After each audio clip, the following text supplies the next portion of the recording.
one thing very important, I really would like to be able to meet with President Putin soon and get that war ended. And that's not from the standpoint of economy or anything else. It's from the standpoint of millions of lives are being wasted.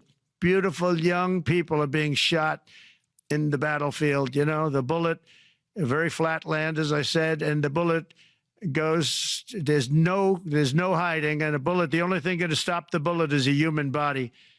And you have to see, I've seen pictures of what's taken place. It's a carnage, and we really have to stop that war. That war is horrible.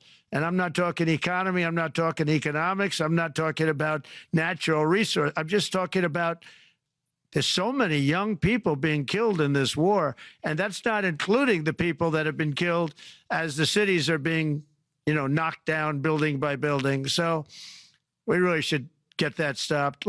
Thank you, Mr. President. We know that the most consequential relationship in the world is between the U.S. and China. U.S. 28% of the global economy, China close to 20%. That's almost half of the global GDP. And we know that you called Friday. We heard that you had a good discussion. How do you see the relationship between the U.S. and China in the next 4 years under your leadership? He called me, but I see it very good. I think that we're going to have a very good relationship. All we want is fairness. We just want a level playing field. We don't want to take advantage. We've been having massive deficits with China. Biden allowed it to get out of hand. He's $1.1 trillion deficit. It's ridiculous. And it's just an unfair relationship.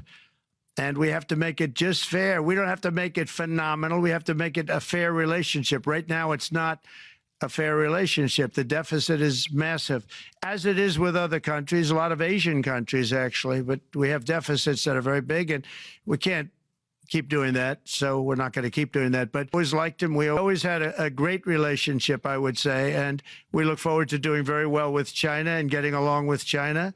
Hopefully, China can help us stop the war with, in particular, Russia, Ukraine. They have a great deal of power over that situation.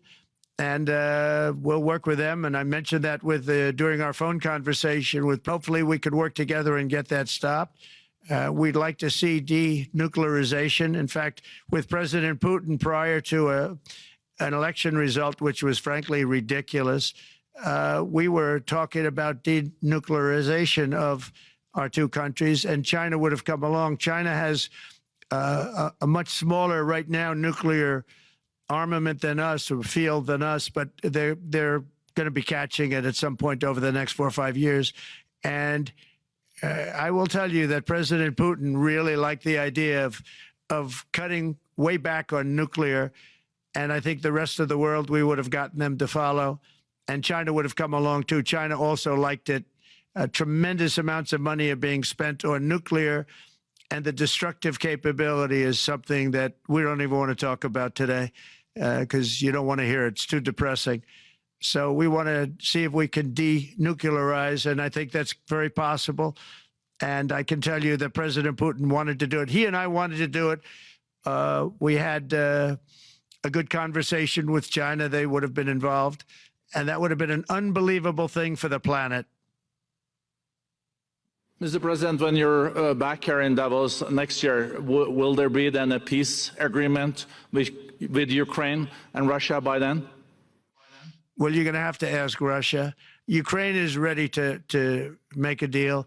Just so you understand, this is a war that should have never started. If I were president, it would never have started. This is a war that should have never, ever been started.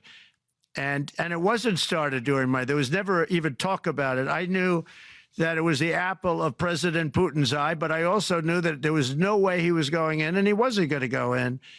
And then when I was out, bad things happened, bad things were said, a lot of stupidity all around, and you end up with what you have. Now you have all these bombed out cities. They look like demolition sites with many people killed. I think the thing that you'll see about Ukraine is that far more people have died than is being reported. And I've seen that. But far, far more people have died. When you look at a city that's become a demolition site where big buildings have been collapsed by missiles hitting them and everything else. And they say one person was slightly injured. No, many people were killed. Those are big buildings. I was surprised at how that was my business. These are buildings that go 2 and 3 blocks long. They're 20 stories high. They're big, powerful buildings, and they were knocked down, and there were a lot of people in those buildings. That announced that 2 people were injured. That's not true. So I think you're going to find that there were many more people killed in Ukraine in the Ukraine war than anybody has any idea. But if you look now, so many of the people being killed are soldiers just facing each other with guns, rifles, and drones, the new form of warfare, drones. And it's a very sad thing to see. And when you see pictures of the fields that I see, nobody wants to see it. You'll never be the same.